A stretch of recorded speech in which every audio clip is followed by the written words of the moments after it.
नमस्कार, कार्यक्रम ग्लोबल टकमा यहाँहरूलाई स्वागत छ। म नारायण तिमल सिन्हा।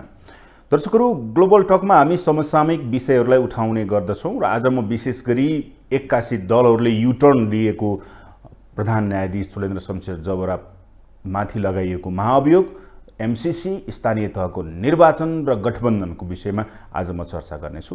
मसँग हुनुहुन्छ नेपाली कांग्रेसका केन्द्रीय सदस्य कल्याण कुमार गुरुङ। स्वागत छ। धन्यवाद नारायणजी। आरामै हुनुहुन्छ? आरामै छु। अब तपाईहरुलाई थाहा थियो यो महाअभियोग लाग्दैछ भनेर? हैन, यो महाअभियोगको सन्दर्भमा नेपाल बार एसोसिएसनले पहिलेदेखि नै प्रधान न्यायाधीश विरुद्ध उहाँहरूले आन्दोलन गरिरहनु भएको थियो र बार र बेन्चको बीचमा सम्बन्ध बिस्तारै जटिल बन्दै गएको स्थिति थियो। त्यो स्थितिमा बारका साथीहरूले सबै राजनीतिक दलका नेताहरूलाई भेटेर प्रधान न्यायाधीश विरुद्ध महाअभियोग प्रस्ताव ल्याउनुपर्छ या त प्रधान न्यायाधीशले राजीनामा गर्नुपर्छ भनेर भनिरहनु भएको स्थिति थियो। त्यसैले छलफल पहिलेदेखि नै चलिरहेको थियो। अहिले छलफलले अहिले निष्कर्ष चाहिँ अहिले पायो। तपाईहरु विशेष गरी सत्ता गठबन्धन दलहरुभित्रको तपाईहरु ठूलो दल नेपाली कांग्रेसको कार्य सम्पादन समितिको बैठक बसिरहेको छ। कुनै छनक आएको थियो सभापतिबाट अथवा कोही नेताबाट अब महाअभियोग दर्ता हुँदैछ है भन्ने? छलफल पहिलेदेखि नै चलिरहेको थियो। पार्टीभित्रै चलिरहेको थियो छलफल। सबै पार्टीभित्र गठबन्धनभित्र यो छलफल चलिरहेको थियो, तर निष्कर्षमा पुगिसकेको स्थिति थिएन। निष्कर्षमा कसरी पुग्नुभयो त तपाईहरु? अब हामीले महाअभियोग प्रस्ताव दर्ता गर्नुपर्छ भन्ने अवस्थामा कसरी पुग्नुभयो? अनि यो धेरै महिना भइसक्यो। बार र बेन्च बीचको सम्बन्ध असाध्यै जटिल र धुमिल भएको। न्यायपालिकाले राम्रोसँग कार्य सम्पादन गर्न सकिरहेको स्थिति थिएन। पूर्व प्रधान न्यायाधीशहरूले पनि प्रधान न्यायाधीश चुलेन्द्र शमशेर जङ्गबहादुर राणाको विपक्षमा नै आफ्ना अभिव्यक्तिहरू दिइरहनु भएको थियो। भूतपूर्व न्यायाधीशहरूले, न्यायाधीश क्लबले र अधिकांश अधिवक्ता, वरिष्ठ अधिवक्ताहरूले उहाँको विरुद्ध चाहिँ आफ्ना अभिव्यक्तिहरू दिइरहनु भएको थियो कि उहाँबाट न्यायपालिकाले स्वतन्त्र र निष्पक्ष ढङ्गले काम गर्नुपर्ने त्यो काम भइरहेको छैन।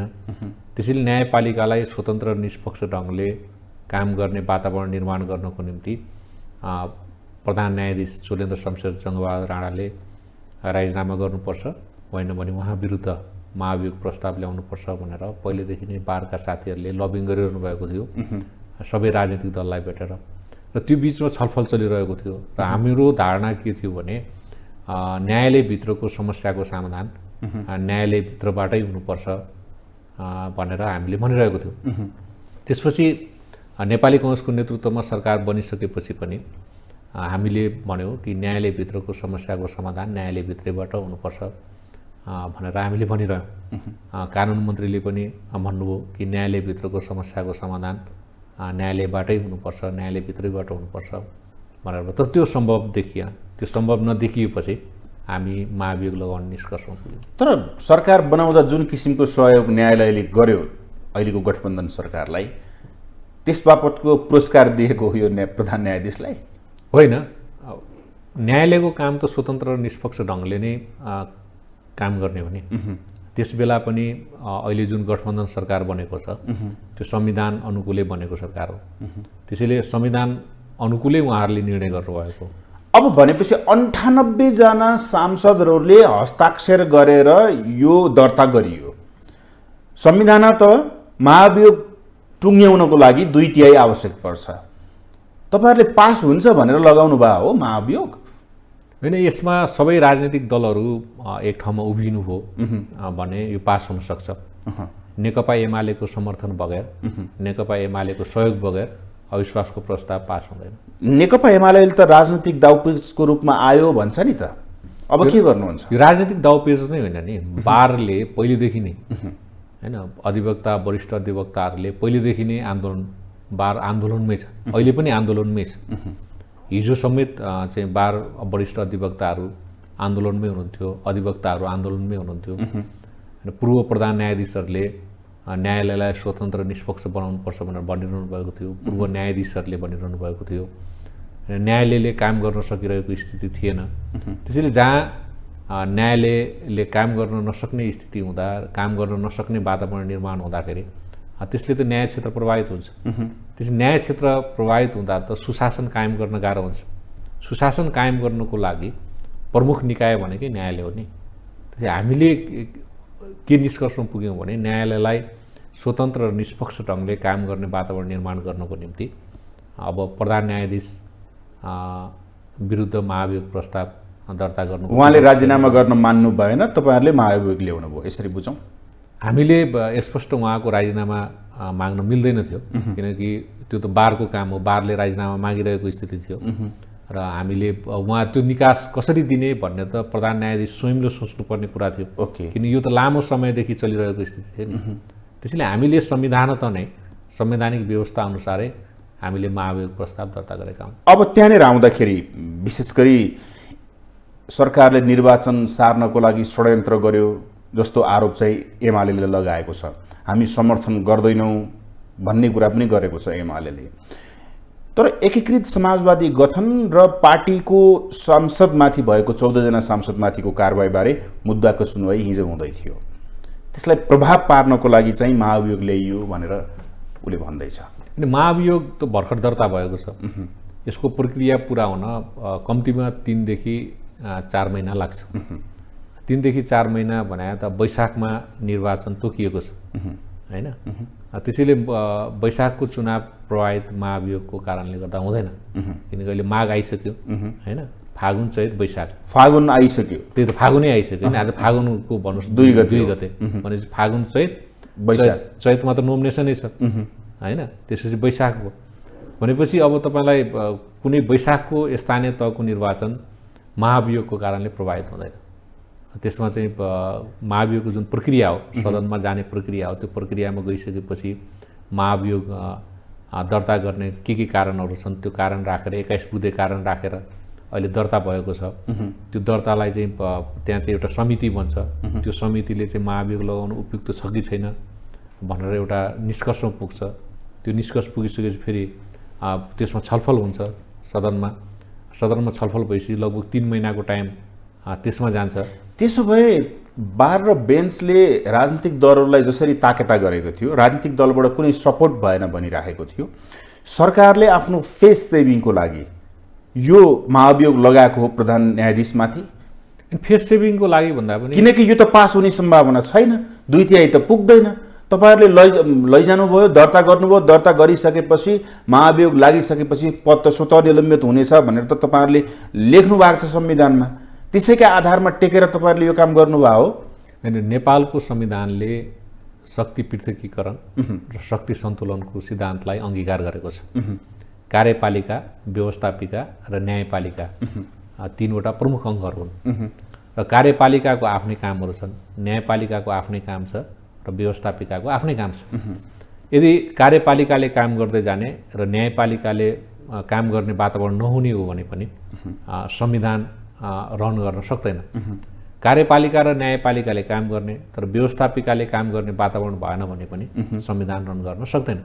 त्यसैले अहिले बार र बेन्च बीचको सम्बन्ध यति जटिल, यति गम्भीर, यति धुमिल भएर गयो कि न्यायपालिकाले स्वतन्त्र र निष्पक्ष ढङ्गले काम गर्न सक्ने वातावरण निर्माण भएन। सरकारसँग त्यो बाहेक विकल्पै थिएन कि सरकारले प्रधान न्यायाधीशलाई राजीनामा गर भन्दाखेरि राजीनामा नगर्ने, सरकारले राजीनामा गर भनेर भन्न नसकिने यो परिस्थितिमा तपाईँहरूले फेस सेभिङको लागि होइन हामीले गर्यौँ, किनकि 2/3 पुग्दैन नि त सर। सरकारले राजीनामा माग्न मिल्दैन थियो सामान्य प्रधान न्यायाधीशको, किनकि उहाँ आफै छुट्टै अङ्ग हो। प्रधान न्यायपालिकाको प्रमुख त प्रधान न्यायाधीश हुनुहुन्छ। त्यसैले सरकारले संविधान त एउटा मात्रै उपाय थियो सरकारसँग या राजनीतिक दलसँग, त्यो महाभियोग। त्यसैले महाभियोग प्रस्ताव दर्ता गरेपछि अब उहाँ अहिले निलम्बनमा हुनुहुन्छ। अर्को कार्यवाहक प्रधान न्यायाधीश बन्नुभएको छ र कार्यवाहक प्रधान न्यायाधीशले न्यायपालिकाको काम अगाडि बढाउनुहुन्छ। अब यहाँनिर आउँदाखेरि यदि प्रधान न्यायाधीशमाथि महाभियोग प्रस्ताव पास भएन भने चोलेन्द्र शमशेर फेरि फर्किनुहुन्छ? त्यो त स्वाभाविक रूपमा यदि महाभियोग प्रस्ताव पास भएन भने त उहाँ नै प्रधान न्यायाधीश, किनकि पास हुने सम्भावना त कम छ। 98 हामीसँग छ, त्यो पुरै जोड्दा सत्ता गठबन्धन सबै जोड्दाखेरि अरू दलहरू जोडिँदा पनि 2/3 त पुग्दैन। 2/3 पुग्नको निम्ति नेकपा एमालेको साथ चाहिन्छ। एमाले त दिन्न भनिसक्यो। नेकपा एमाले सहयोग गरेन भने अविश्वासको प्रस्ताव पास हुँदैन। भनेपछि चोलेन्द्र फेरि दोहोरिन्छन्? होइन, अब दोहोरिनु हुन्छ कि उहाँले राजीनामा गर्नुहुन्छ कि अविश्वासको प्रस्ताव पास हुन्छ कि? पहिले त सदनमा भर्खर दर्ता भएको छ। किनकि पास हुने सम्भावना छैन सर। हुन पनि सक्छ नि, बन्न सक्छ। राजनीति हो, सम्भावनाको खेल हो। एमाले त यो षड्यन्त्र भइराखेको छ, निर्वाचनलाई धकेल्नलाई यो गरिराखेको छ। हामी प्रधान न्यायाधीशमाथि लगाइएको महाभियोगको विरुद्धमा छौँ। हिजो त निर्णय गरिसकेका छ त सर। अझै टाइम छ। त्यसैले उहाँहरूले समय भएको कारणले गर्दा सदनमा छलफल हुन्छ, दलहरू बिचमा छलफल हुन्छ, होइन? दलहरूको बिचमा छलफल भएर सदनमा छलफल भएपछि मलाई लाग्छ न्यायपालिकालाई स्वतन्त्र र निष्पक्ष ढङ्गले अगाडि बढाउनुपर्छ भन्ने कुरामा कसैको दुई मत हुँदैन। अहिलेका प्रधानमन्त्री शेरबहादुर देउवाले मन्त्री परिषद विस्तार गर्दाखेरि गजेन्द्र हमाललाई जब मन्त्री बनाउनु भयो, त्यसपछि प्रधान न्यायाधीश मुछिनुभयो, ठाडो हस्तक्षेप हुन लाग्यो भनेर बार आन्दोलित भयो। उहाँले राजीनामा दिनुभयो। त्यसको हिस्सेदार त प्रधानमन्त्री पनि हो, तपाईँहरूको पार्टी सभापति। जवाबदेही हुनु पर्दैन? होइन, त्यो त सामान्य प्रधानमन्त्रीलाई मन्त्री परिषद गठन गर्ने अधिकार हुन्छ नि। मन्त्री परिषदमा कसलाई राख्ने कसलाई नराख्ने त्यो अधिकार त हुन्छ नि। त्यसै सामान्य प्रधानमन्त्रीज्यूले आफ्नो विवेकले गजेन्द्र हमालज्यूलाई मन्त्री परिषदमा राख्नुभएको थियो, कसैको दबाव वा प्रभावमा राख्नुभएको होइन। तपाईँहरूको पार्टीभित्र त छलफल भएको छ होला नि, निर्वाचन सन्मुखमा छ, यस्तो बेलामा महाभियोग लिएर आउनु। तपाईँका केन्द्रीय सदस्यहरूले त पक्कै बोल्नु भएको छ। के छ कङ्ग्रेसको धारणा? महाभियोग ल्याउनुको पछाडि महाभियोग लगाएर न्यायालयलाई निष्पक्ष स्वतन्त्र बनाउन खोज्या हो कि निर्वाचनलाई नै समस्यामा पार्न खोज्या हो? महाभियोगको कारणले निर्वाचन रोकिँदैन। हामीले स्पष्ट भनेका छौँ, नेपाली कन्स्टिट्युसनमा स्पष्ट छ कि न्यायालयलाई स्वतन्त्र र निष्पक्ष ढङ्गले काम गर्ने वातावरण निर्माण गर्नको निम्ति महाभियोग प्रस्ताव बाहेक अरू विकल्प थिएन। नेपाली कङ्ग्रेसले एकाएक हिजो आफ्ना सांसदहरूलाई व्हिप जारी गर्यो। जिल्ला काठमाडौँभन्दा बाहिर गएका सांसदहरूलाई व्हिप जारी गर्यो, ल्याएर साइन गरायो। लेखिएको अवस्थामा महाभियोग दर्ता गर्ने भनेर लेखिएको पेपरमा साइन गराइएको थियो कि खाली कागजमा साइन थियो?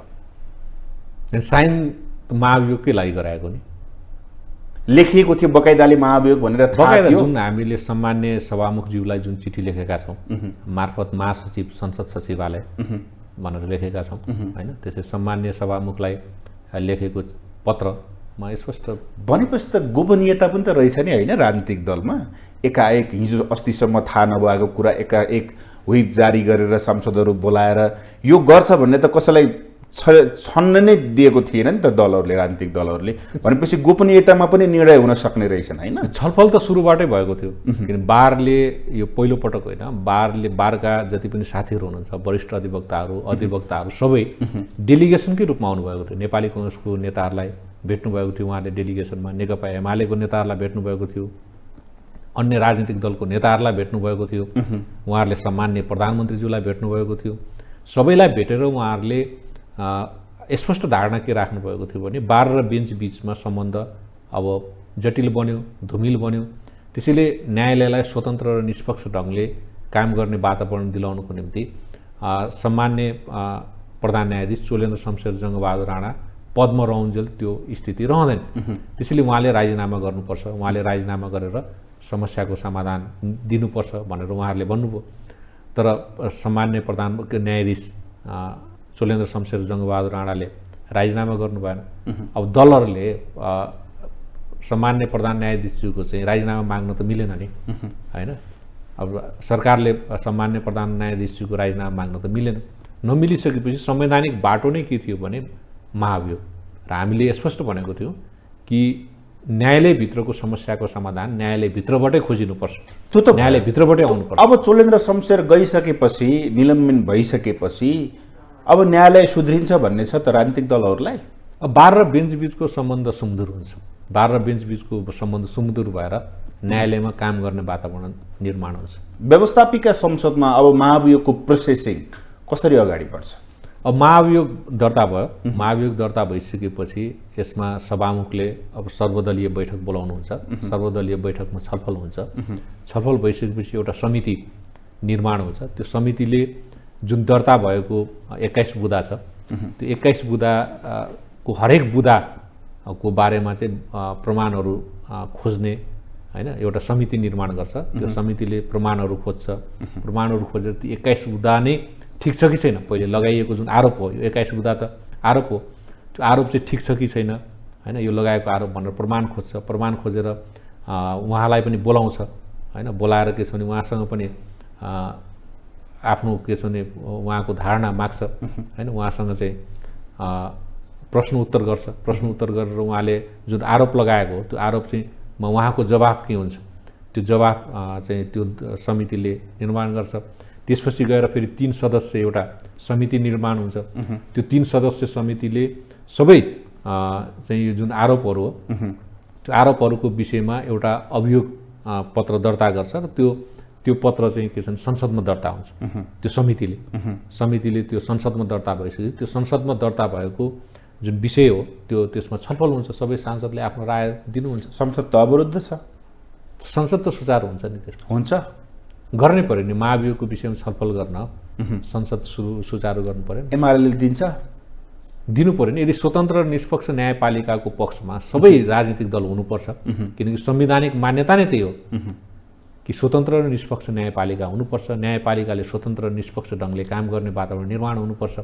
त्यसैले न्यायालयलाई स्वतन्त्र र निष्पक्ष ढङ्गले काम गर्ने वातावरण निर्माण गर्न नेकपा एमाले त्यसको पक्षमा आउनै पर्छ। भनेपछि तपाईँहरूले एउटा क्रिएट गर्दै हुनुहुन्छ जुन क्रिएटले एमालेलाई जसरी पनि संसद खोल्न बाध्य पारोस् होइन। हामी उहाँलाई बाध्य पार्न खोजेको होइन, किनकि महाभियोग गर्नु भएको छ, महाभियोगमा उसले छलफल गर्न दिएन भने एमालेको लागि राजनीतिक समस्या पर्न सक्छ।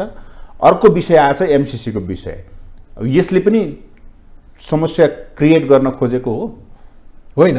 यो त फरक कुरा हो नि, महाभियोगको प्रस्ताव र एमसिसीको विषय त पृथक विषय हो नि। संसद अवरुद्ध खुलाउने प्रयासहरू भएका छन् त। संसदलाई खुलाउनुको निम्ति सम्मान्य प्रधानमन्त्रीज्यू, प्रमुख विपक्षी दलको नेता केपी शर्मा ओलीज्यूको निवासमै गएर उहाँले कुरा गर्नुभयो नि।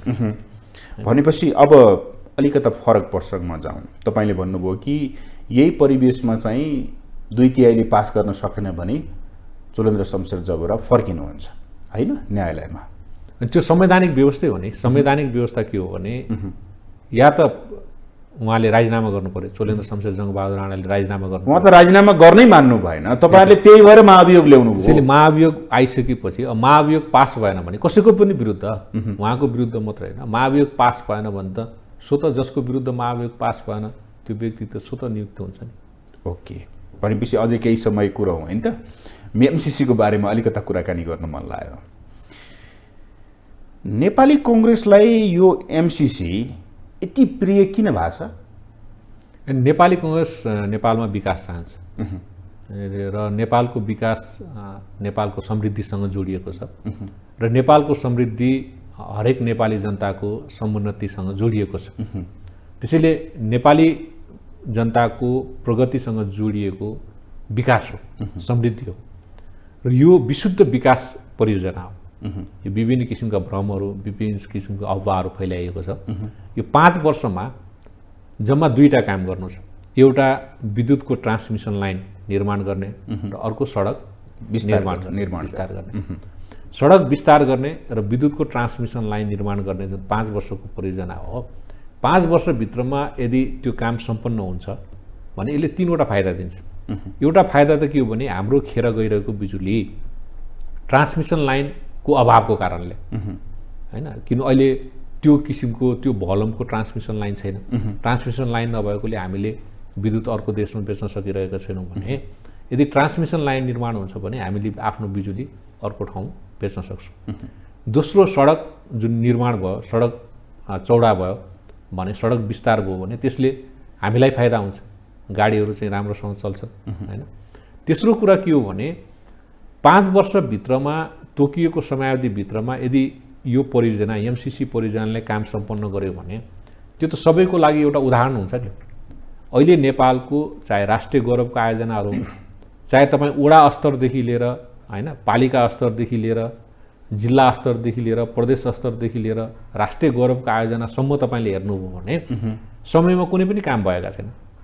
कम्तीमा 5 वर्षभित्र तोकिएको समयभित्र काम सम्पन्न गर्नुपर्छ है भनेपछि अरू राष्ट्रिय योजनादेखि लिएर वडा स्तरका योजनाहरूलाई सम्म एउटा त उदाहरण हुन्छ नि, होइन है यत्रो ठुल्ठुलो परियोजना त 5 वर्षमा सम्पन्न हुन सक्छन् भने हामीले त सबै परियोजना चाहिँ 5 वर्षमा सम्पन्न गर्नुपर्छ भन्ने एउटा हुन्छ नि।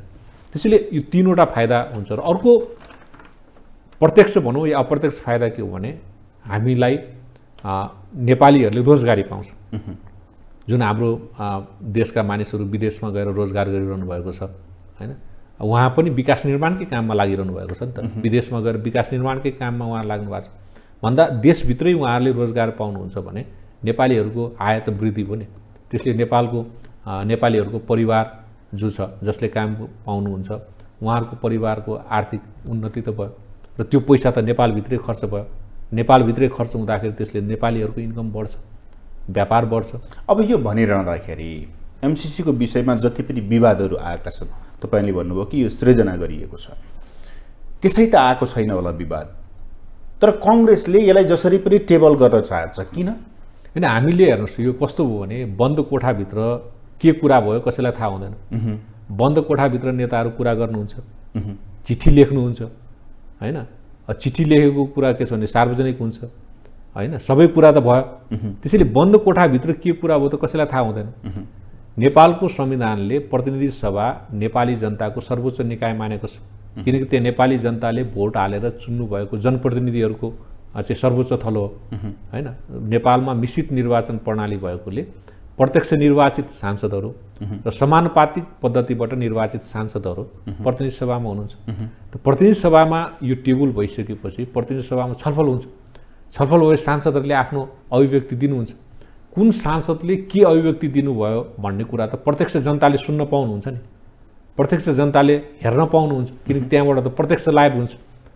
प्रत्यक्ष लाइभ हुँदा हरेक जनताले के छ भने प्रत्यक्ष सुन्न पाउनुहुन्छ कि कुन राजनीतिक दलको धारणा के थियो होइन, कुन राजनीतिक दल चाहिँ एमसिसीको पक्षमा थियो, कुन राजनीतिक दल एमसिसीको पक्षमा थिएन भने त प्रत्यक्ष सुन्न पाउनुहुन्छ नि।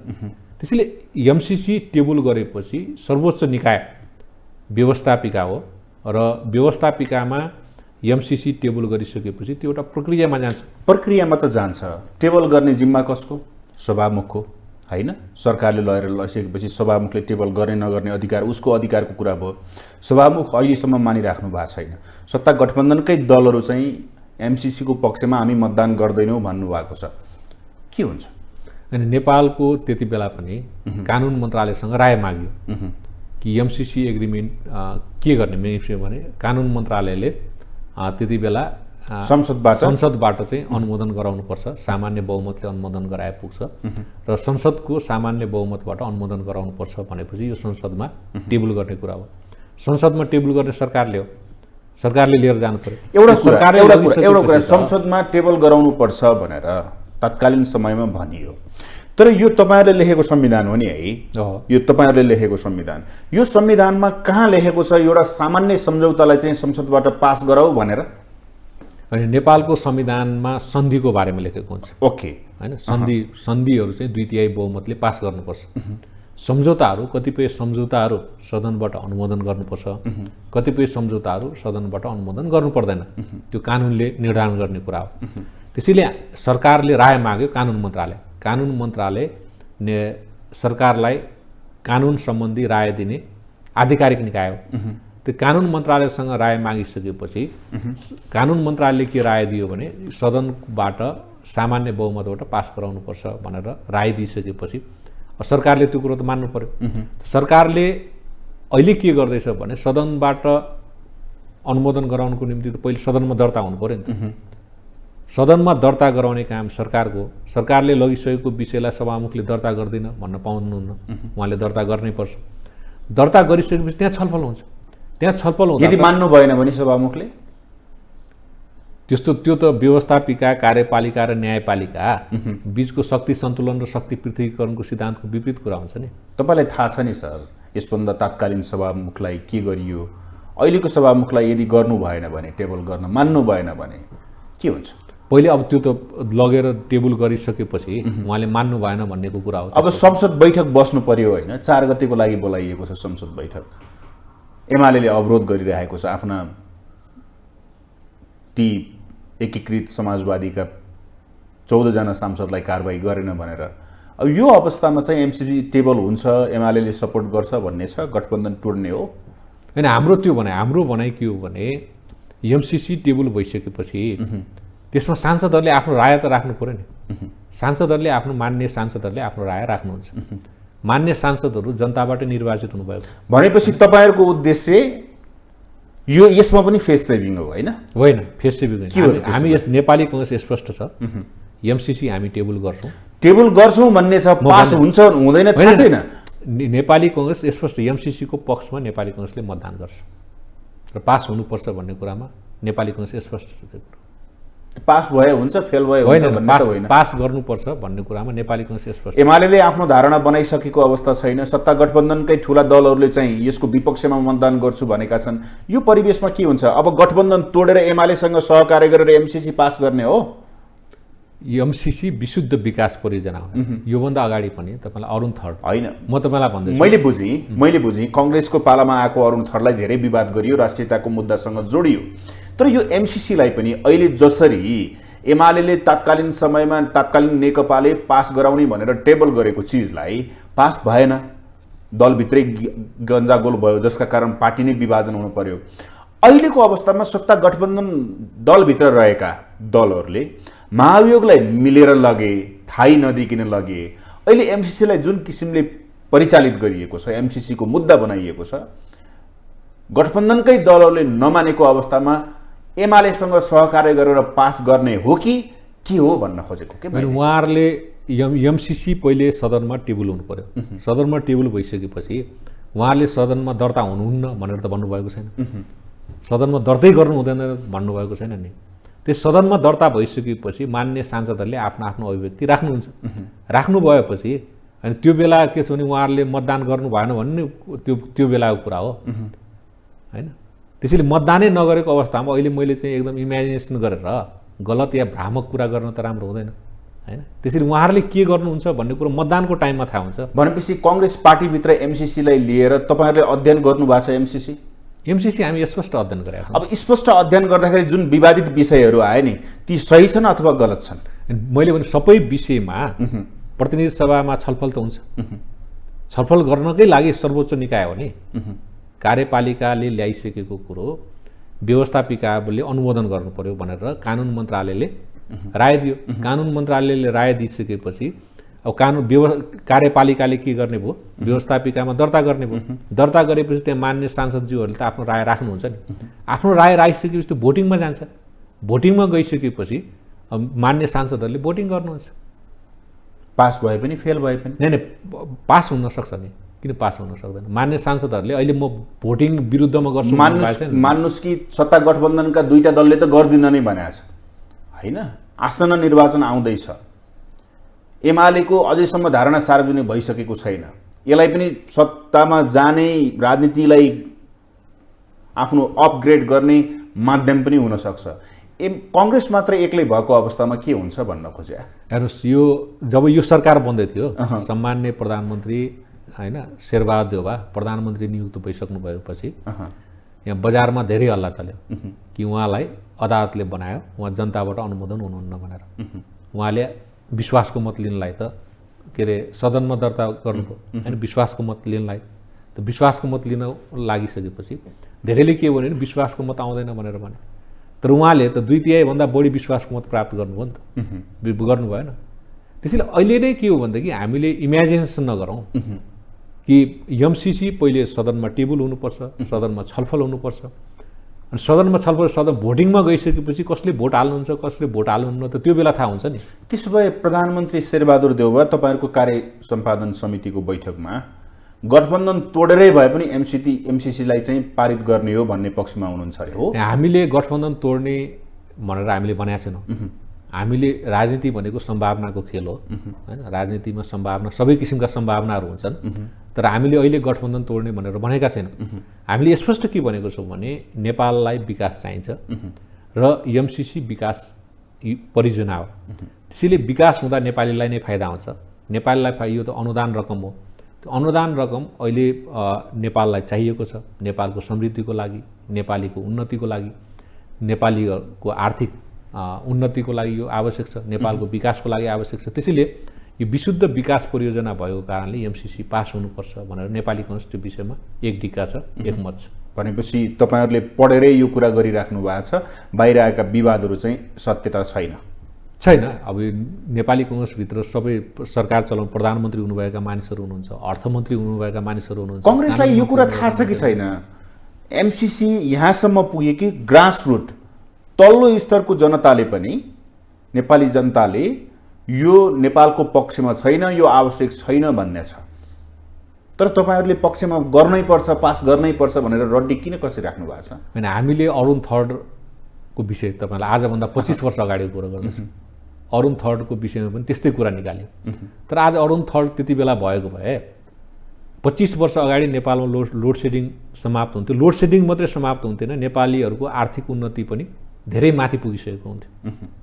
आज अरुण थर्ड नभएको कारणले नेपालीहरूले कति दुःख पाए भन्ने कुरा हामीले बोक्नुपर्छ। तर आज त्यही अरुण थर्ड परियोजना लागू भयो नि त।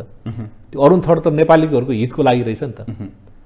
त्यसैले विकास नेपालमा जुन विकासका परियोजनाहरू आउँछन् त्यो विकासका परियोजनाहरू यहाँ लागू हुन नदिने किन मानिसहरू, मैले कुरा बुझेको छैन।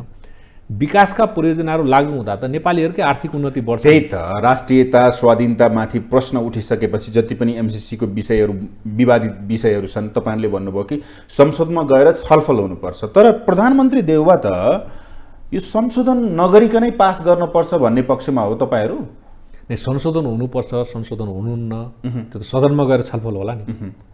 छलफल हाम्रो भनाइ के हो भने यो विकास परियोजना हो, एमसिसी परियोजना हो, तर यो जम्मा 5 वर्षको लागि हो। नेपालको हितमा हुने खालका र अहित खालका बुदाहरूलाई त सच्याउन सकिन्छ नि, संशोधन गर्न सकिन्छ नि। बुझेँ, अहित के हो त भन्नु पर्यो नि। लेखा परीक्षण सुन्नु भएको छैन तपाईँले? अहिले बाहिर आएको लेखा परीक्षण त महालेखा परीक्षकले गर्ने भनिसक्यो त। उसले त त्यहाँ भनिराखेको छ त, अमेरिकाको दुईटै ठाउँबाट नेपालको महालेखा परीक्षकले नै गर्ने भनेर उनीहरूले भनिसके त। यो आइपिएसको मातहतमा हुने भनेर भनेको छ अभिव्यक्तिहरू। नेपाल सरकारको, मैले स्पष्ट भने, नेपाल सरकारले नेपालमा हुने कुनै पनि परियोजनाहरूको सम्बन्धमा नेपाल सरकारले आफ्नो निर्णय गर्न स्वतन्त्र हुन्छ। हेर्नुहोस्, नेपाल सरकार जानै पाउँदैन भनेर भनेको छ नि, त्यस्तो होइन। नेपालभित्र हुने, नेपालको भौगोलिक सीमारेखाभित्र हुने नेपालको कुनै पनि परियोजनाहरू, चाहे ती चाहिँ दात्री राष्ट्रबाट सञ्चालित परियोजनाहरू हुन् या नेपाल स्वयंले गरेको परियोजनाहरू हो, सबै ठाउँमा नेपाल सरकार पुग्न पाउँछ, नेपाल सरकारले हेर्न पाउँछ। त्यसो भए यो विरोध किन आएको छ त? कङ्ग्रेसले कसरी बुझेको छ जसरी विरोधहरू आएको छ? यसमा बाह्य चलखेल छ? होइन, हामी त्यो कुरा भन्दैनौँ। हामी के भनिरहेको छौँ भने यो भ्रम, हेर्नुहोस्, यो भ्रम किन सिर्जना गरिएको छ त? यहाँ धेरै कुरामा भ्रम, अरुण तेस्रोको बारेमा भ्रम सिर्जना गरिएन। यही संविधान जारी हुँदाखेरि मानिसले के भन्यो भने 6 महिनापछि गरौँ, कसैले 2 वर्षपछि गरौँ, एकदम संविधान जारी भयो भने के नै हुन्छ भनेर पुरा थियो नि त। तर संविधान भोटिङमा गयो, आखिर भोट सबै मान्य सांसदहरूले भोट हाल्नुभयो, संविधान पास भयो नि त, पास भएन। त्यसैले 2046 साल भने तपाईँलाई आउँदाखेरि संविधान जारी, किशुनजी के अरे प्रधानमन्त्री हुनुहुन्थ्यो होइन, त्यहाँ जाँदा संविधान जारी गर्ने नगर्ने एकदम के नै हुन्छ भन्ने कुरो थियो। तर विश्वनाथ उपाध्यायको संयोजकत्वमा चाहिँ एउटा समिति बन्यो, त्यो समितिले चाहिँ संविधान लेख्यो, संविधान जारी भयो, भएन। त्यो बाहिर भ्रमहरू, बाहिर के छ भने जुन छरिन्छन् या त्यसको पछि हामी हिँड्ने कुरो हुँदैन। हामीले यथार्थ कुरो के हो, नेपाली कङ्ग्रेस जहिले पनि यथार्थ कुरो गरिरहेको छ। यथार्थ कुरो के हो भने विकास, नेपाललाई विकास चाहिएको छ। नेपाललाई विकास चाहिएको कारणले गर्दाखेरि यदि विद्युतको ट्रान्समिसन लाइन निर्माण हुँदा नेपालीलाई फाइदा हुँदैन, सडक निर्माण हुँदा नेपालीलाई फाइदा हुँदैन। सडक उठाएर त लाँदैन होला कसैले, ट्रान्समिसन लाइन उठाएर त लाँदैन होला कसैले, लान्छ? त्यो ट्रान्समिसन लाइन त नेपालमै रहन्छ नि त, सडक त नेपालमै रहन्छ नि, गाडी त नेपालीकै चल्ने होला नि त, त्यो बिजुली त नेपालकै बिजुली जाने होला नि त, उहाँबाट त बिजुली आउँदैन होला त त्यहाँ, होइन? त्यो त नेपालमै रहने कुरा हो नि। जम्मा 5 वर्षको परियोजना हेर्नुहोस्, 5 वर्षभित्र काम सम्पन्न गर्ने भनेर भनेको छ। 5 वर्षभित्र काम सम्पन्न हुन्छ भने त त्यसले अरूलाई पनि एउटा चाहिँ उदाहरण हुन्छ। ओके, मैले त्यो भने नि त, तपाईँले जुन कुरा गरिराख्नु भएको छ, जति पनि एमसिसीको विरुद्धमा अहिले आन्दोलनदेखि लिएर सबै कुरा भइरहेको छ, यो बनी बनाऊ अथवा कसैको शुभेच्छाले भइरहेको छ, तपाईँहरूले बुझेको त्यो हो? होइन, हामी कसैलाई आरोप लगाउन चाहन्नौँ होइन, हामी कसैलाई दोषारोपण पनि गर्न चाहँदैनौँ। हामी स्पष्ट के हो भने नेपाललाई विकास चाहिएको छ, नेपालीलाई समृद्धि चाहिएको छ, नेपालीलाई आर्थिक उन्नति चाहिएको छ। अहिले कोभिडको कारणले हाम्रा धेरै चाहिँ अहिले बाहिर हेर्नुभयो भने तपाईँ बजारमा जहाँ पनि टुलेट्स होइन, भाडामा घर खाली भनेको छ। सामान्य व्यापार गर्नेदेखि लिएर ठुल्ठुला उद्योगहरू पनि तपाईँलाई के हो भने अहिले आर्थिक घाटामा रहेको स्थिति छ। बैङ्कले पैसा नभएर ब्याज दर बढाइरहेको स्थिति छ होइन। धेरै मानिसहरूले अहिले सेयर हेर्नु भने सेयरको स्थिति डाउन छ, तल झरिरहेको स्थिति छ। भन्दा नेपालको आर्थिक स्थिति समग्र रूपमा तल खस्किरहेको छ, तर मूल्य वृद्धि बढिरहेको छ होइन। नेपालको आफ्नो उत्पादन छैन होइन, बढीभन्दा बढी आयात गर्नुपर्ने स्थिति छ। त्यो आयातमुखी हाम्रो अर्थतन्त्र हो। आयातमुखी हाम्रो अर्थतन्त्रलाई अलिकति भए पनि यदि यो विकास बन्छ, विकास आखिर यो उनीहरूको मात्रै हुँदैन, यहाँ त नेपालको पनि त लगानी हुन्छ नि त। नेपाल सरकारले पनि लगानी गर्नुपर्ने हुन्छ। त नेपाल सरकार र अमेरिकी सरकारको चाहिँ संयुक्त यो लगानी हुन्छ। संयुक्त लगानी भएको कारणले गर्दाखेरि जुन ट्रान्समिसन लाइन भन्छ, त्यो ट्रान्समिसन लाइन त नेपालमै रहन्छ, नेपालीलाई फाइदा हुन्छ। सडकभन्दा सडकमा त नेपालीकै गाडी चल्छ, नेपालीलाई फाइदा हुन्छ। फेरि त्यहाँ काम गर्ने, रोजगार प्राप्त गर्ने पनि नेपालीहरू नै हो। होइन, यो कुरा सामान्य रूपमा बुझ्दाखेरि विकास आवश्यक छ नेपालको लागि, तर एउटा कम्प्याक्ट एउटा सम्झौतालाई सन्धि सरह जुन तपाईँहरूले लेखेको संविधानमा सन्धि सरह अनुमोदन गराउनलाई संसदमा लगिँदैछ, त्यस विषयमा विरोध हो नि त? यो सन्धि होइन, सन्धि त 2/3बाट पास हुन्छ नि। यो त सामान्य बहुमतको कुरो हो नि। तर संसदमै लैजानु पर्ने कारण के थियो? सरकारले निर्णय गर्न सक्थ्यो, मन्त्रालयले गर्न सक्थ्यो। हो, त्यही बेला विवाद उठ्यो होइन। विवाद उठेपछि त्यो बेलाको सरकारले कानुन मन्त्रालयसँग चाहिँ राय माग्यो। राय मागिसकेपछि कानुन मन्त्रालयले के राय दियो भने सदनबाट सामान्य बहुमतबाट अनुमोदन गराउनुपर्छ भनेर भने कानुन मन्त्रालयले दिएको राय हो नि त। कानुन मन्त्रालय आधिकारिक निकाय हो सरकारको। कानुन मन्त्रालयले दिएको रायलाई सरकारले अवज्ञा गर्न मिल्छ? मिल्दैन नि त। त्यसैले सरकारले अब सदनमा टेबल गर्नु पर्यो, सदनबाट पास गराउनुको निम्ति के गर्नु पर्यो? सदनमा टेबल गर्नु पर्यो, सदनमा छलफल गराउनु पर्यो। त्यो छलफल हुँदाखेरि आफ्नो आफ्नो दलले त्यहाँ त सबै दलको प्रतिनिधिहरू हुनुहुन्छ नि त। सबै राजनीतिक दलका प्रतिनिधिहरूले आफ्नो आफ्नो आधिकारिक धारणा सदनमा राखे भयो नि। सदनमा बोले भयो।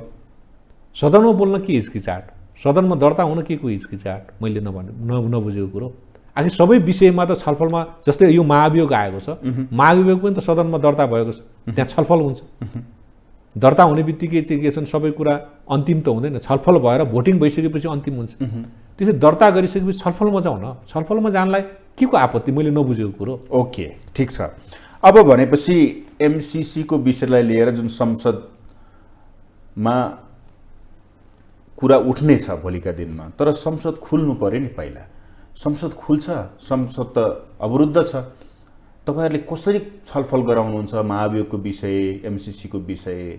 एमालेसँग तपाईँहरूले सहकारी नगरेको त सम्भव छैन। एमाले भन्दैछ गठबन्धन तोड अथवा सभामुखको राजीनामा गराऊ अनि हामी आउँछौँ, हामी सपोर्ट गर्छौँ। मैले अघि पनि भने कार्यपालिका, व्यवस्थापिका र न्यायपालिका शक्ति सन्तुलन र शक्ति पृथकीकरणको आधारमा अहिलेको संविधान रन गर्ने हो। यदि यो संविधानलाई रन गराउन चाहनुहुन्छ भने नेकपा एमाले सदन खोल्नुपर्छ। किन न्यायपालिकाले काम नगर्न सक्दाखेरि पनि यो संविधान रन गर्न नसक्ने स्थिति हुन्छ। व्यवस्थापिका पनि सञ्चालन भएन, व्यवस्थापिकाले पनि काम गरेन भने यो संविधान रन गर्न नसक्ने स्थिति हुन्छ। त्यसैले व्यवस्थापिकाले काम गर्नै पर्छ, व्यवस्थापिका खोलिनै पर्छ। सदन नखोलिने, व्यवस्थापिका नखोलिने हो भने त व्यवस्थापिकाले त काम गर्न सक्दैन। व्यवस्थापिकाले काम नगर्दाखेरि त कतिपय कानुनहरू चाहिँ तपाईँलाई ठप्प भएर बसेका हुन्छन्। कानुन त निर्माण गर्दै जानु पर्यो नि। कतिपय कानुनहरू संशोधन गर्नुपर्ने हुन्छ, त्यो कुरा चाहिँ ठप्प भएर बसेको हुन्छ। कतिपय चाहिँ राष्ट्रिय मुद्दाहरू हुन्छन् जसको विषयमा चाहिँ छलफल गर्नुपर्ने, त्यो ठप्प भएर बसेको हुन्छ। भन्दा त मुलुक नै ठप्प भएर जान्छ। त्यसैले व्यवस्थापिका बन्द हुने भनेको त मुलुक ठप्प हुन्छ। प्रधानमन्त्री शेरबहादुर देउबा प्रधानमन्त्री भइसकेपछि अहिलेसम्म कति महिना भयो? 6, 7, 8 महिना हुन लाग्यो। संसद त अवरुद्ध छ।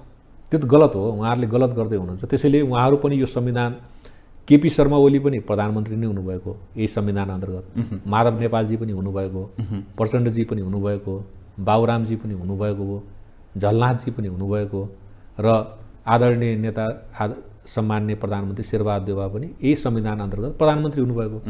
यो संविधान अन्तर्गत प्रधानमन्त्री हुनुभएको सबै व्यक्तिहरूलाई एउटा कुरा के थाहा छ भने सरकारले सदनमा चाहिँ आफ्नो बिजनेस लिएर जान्छ हैन, सदनमा दर्ता भइसक्यो, त्यो बिजनेस सदनमा छलफल भएर त्यहाँबाट पास हुने, पास गरेर चाहिँ सरकारले काम गर्ने, सदनलाई सुचारू गर्नुपर्छ। आखिर सधैँभरि नेपाली कांग्रेस नै सरकारमा रहिरहन्छ, नेपाली कांग्रेसकै नेतृत्वमा सरकार बनिरहन्छ भन्ने कुरो त होइन नि। भनेपछि त फागुन 4 गतेको संसद बैठक खुल्छ भन्ने लाग्छ तपाईँलाई? खोल्नुपर्छ, नखोलिकन के उपाय छ त?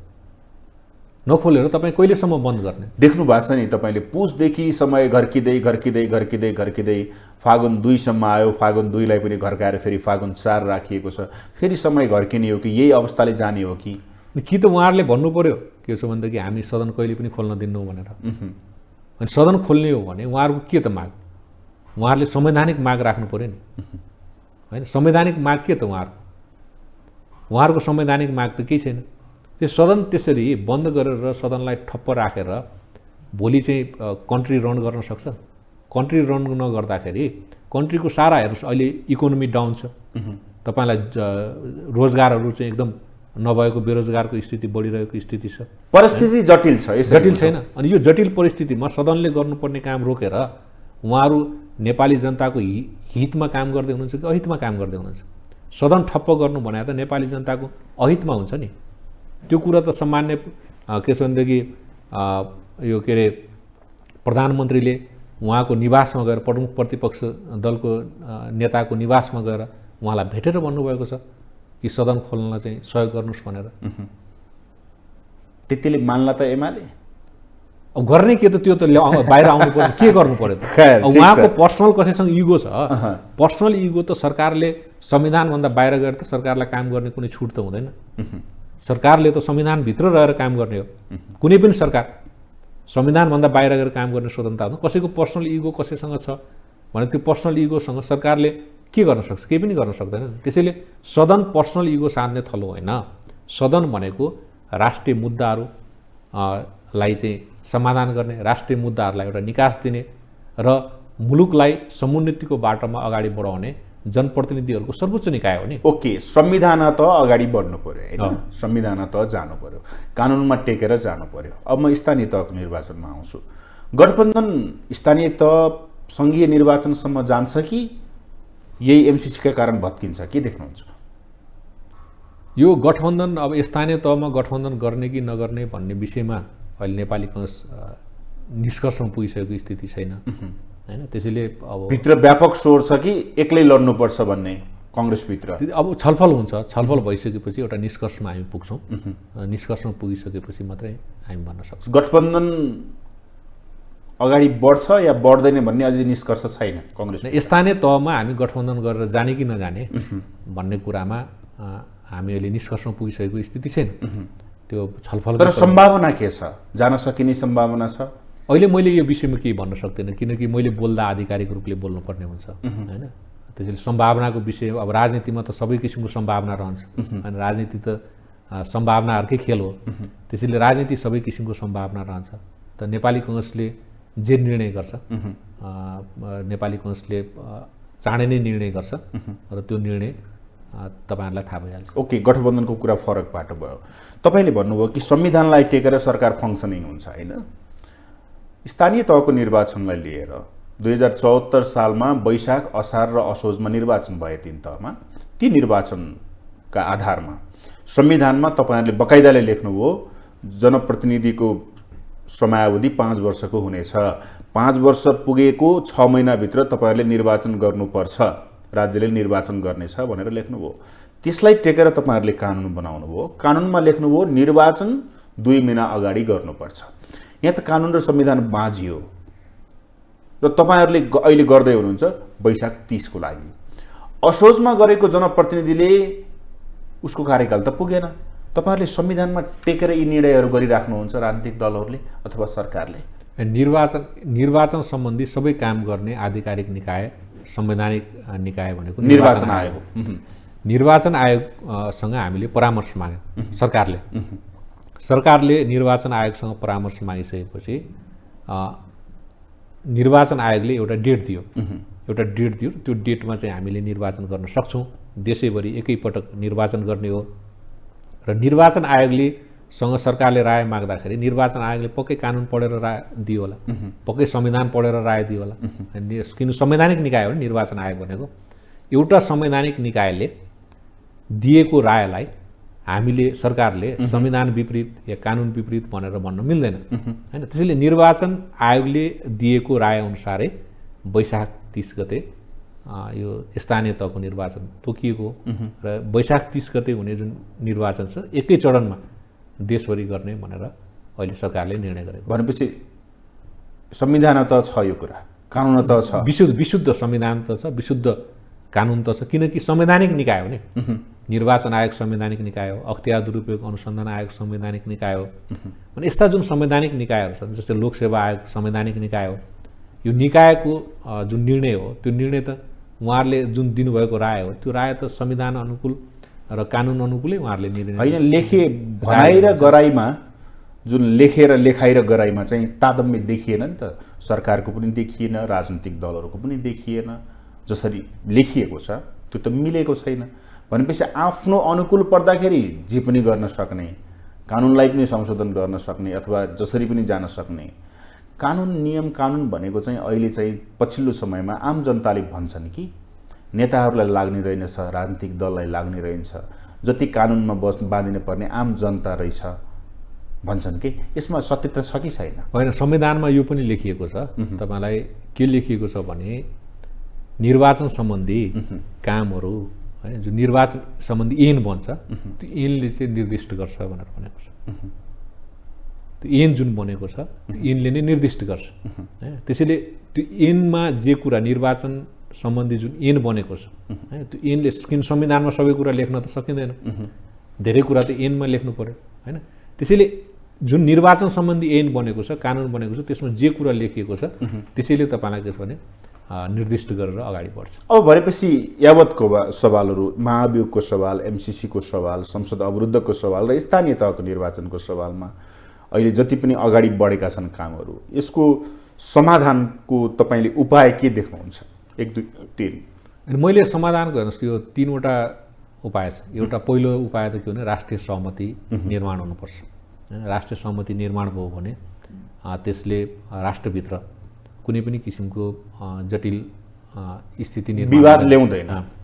दोस्रो कुरा के हो भने यी सबै कुरा सदनमा दर्ता भएर सदनमा छलफल हुनुपर्छ। तेस्रो कुरो के हो भने सदनले नै निर्णय गरेर अगाडि बढ्नुपर्छ। धेरै धेरै धन्यवाद। धन्यवाद तपाईँ। उहाँ हुनुहुन्थ्यो नेपाली कङ्ग्रेसका केन्द्रीय सदस्य कल्याण कुमार गुरुङ। हवस् त, आजको लागि ग्लोबल टक यति नै। सम्पूर्ण टिमसहित मलाई पनि आज्ञा दिनुहोस्। नमस्ते।